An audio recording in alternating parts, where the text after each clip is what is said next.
আসসালামু আলাইকুম রহমতুল্লাহ। বিশ্বনবী সাল্লাল্লাহু আলাইহি ওয়াসাল্লাম দুইটি গুরুত্বপূর্ণ কারণে মানুষের পতন হয় বলেছিলেন। প্রিয় দর্শক, আজকের এই ভিডিও জুড়ে আমরা জানতে পারবো কোন সেই দুইটি বিষয়। এই ভিডিওতে সম্পূর্ণ আলোচনা করা হবে, মনোযোগ সহকারে দেখার অনুরোধ রইল। চলুন শুরু করা যাক। সবর, সহনশীলতা, পরিশ্রম, কষ্ট, বীরত্বপূর্ণ জীবন যাপন এসবই তো মুমিনের জীবনের অন্যতম বৈশিষ্ট্য। সুখ, দুঃখ, আনন্দ, মুসিবত সবসময় মুমিন এ জাতীয় জীবনযাপনে অভ্যস্ত হবে। কখনো পরিপূর্ণ সুখ থাকবে না, কখনো পরিপূর্ণ দুঃখও থাকবে না। এ দুটোর মাঝেই তো মুমিন জীবন অতিবাহিত করে। প্রকৃত মুমিন কখনোই আরামপ্রিয় হতে পারে না, এমনকি সে পরিশ্রম বিমুখ, কোমলতা প্রিয়, অলস, সুখ প্রত্যাশী, দুনিয়ার পূজারী কখনোই সে হতে পারে না।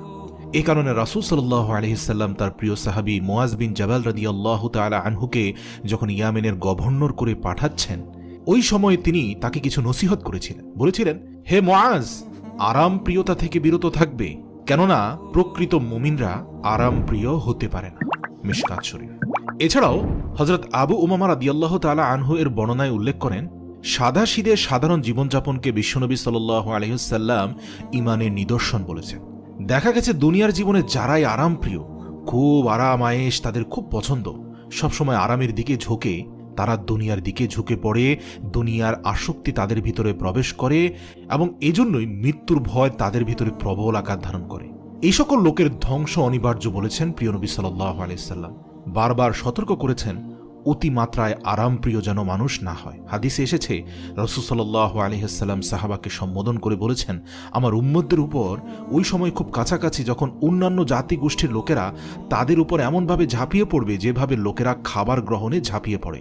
তখন এক সাহাবী জিজ্ঞেস করল, ইয়া রাসূলুল্লাহ, নিশ্চয়ই তখন আমরা অনেক দুর্বল এবং সংখ্যায় কম হব, যার কারণে অন্যান্যরা আমাদের উপর ঝাঁপিয়ে পড়বে? আল্লাহর রাসূল বললেন, না, তখন সংখ্যায় তোমরা সবার থেকে বেশি হবে, কিন্তু তোমরা বন্যায় ভাসমান খড়কুটার মতো হবে, দল উপদলে বিভক্ত হয়ে যাবে, এক একজনের এক এক মত পথ হয়ে যাবে, বিভক্তি তৈরি হবে, তোমাদের ভিতরে দুনিয়ার প্রেম তৈরি হবে, সুউচ্চ ভবন আর আরাম আয়েশে তোমরা মুসলমানরা বোধ হয়ে যাবে।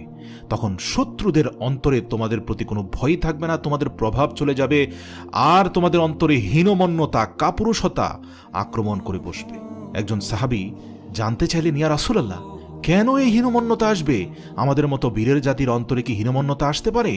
তখন প্রিয় নবী হযরত মুহাম্মদ সাল্লাল্লাহু আলাইহি সাল্লাম বললেন, ওই দুইটি কারণেই আসবে। এক, দুনিয়ার প্রতি তোমাদের ভালোবাসা প্রবল মাত্রায় বেড়ে যাবে, আর দ্বিতীয় হচ্ছে মৃত্যুকে তোমরা খুব ভয়ঙ্কর রকমের ভয় পেতে থাকবে।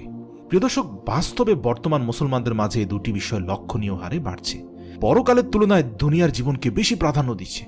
একটা, দুইটা, চারটা একজনের ফ্ল্যাট দরকার, একাধিক গাড়ি দরকার, ব্যাংকে প্রচুর পরিমাণ অর্থ থাকা দরকার, সম্পদের পাহাড় গড়ে তোলার পেছনে দৌড়াচ্ছে মুসলমানরা। প্রিয় নবী সাল্লাল্লাহু আলাইহি ওয়াসাল্লামের রেখে যাওয়া ভবিষ্যৎবাণী প্রতিফলিত হচ্ছে খুব দ্রুত, যা থেকে বেরিয়ে আসা মুমিন মুসলমানের জন্য একান্ত আবশ্যক। মনে রাখতে হবে, মুমিন মুসলমান সঠিক পথে ফিরে আসার জন্য অবশ্যই তাদের আরামের জীবন ত্যাগ করতে হবে। তাদেরকে হতে হবে কষ্ট সহিষ্ণু এবং আখিরাতকে দুনিয়ার উপর প্রাধান্য দিতে হবে। বিশ্বনবী সাল্লাল্লাহু আলাইহি ওয়াসাল্লামের দেখানো পথ ও মতে জীবন পরিচালনা করাই হচ্ছে আমাদের পরিত্রাণের একমাত্র উপায়। আর সবসময় একটি দোয়া করতে হবে, আল্লাহুম্মা ইন্নী আউযু বিকা মিন আযাবিল কবরি ওয়া মিন আযাবি জাহান্নাম ওয়া মিন ফিতনাতিল মাহইয়া ওয়া মামাতি ওয়া মিন শাররি ফিতনাতিল মাসিহিদ দাজ্জাল। অর্থ, হে আল্লাহ, আমি জাহান্নামের আযাব ও কবরের আযাব থেকে আশ্রয় চাই, জীবন ও মৃত্যুর ফিতনা থেকে আশ্রয় চাই, আর দাজ্জালের ফিতনা থেকেও আপনার কাছে আশ্রয় কামনা করি। আল্লাহ তাআলা মুসলিম উম্মাহকে দুনিয়ার আসক্তি তথা ভালোবাসা থেকে হেফাজত করুন।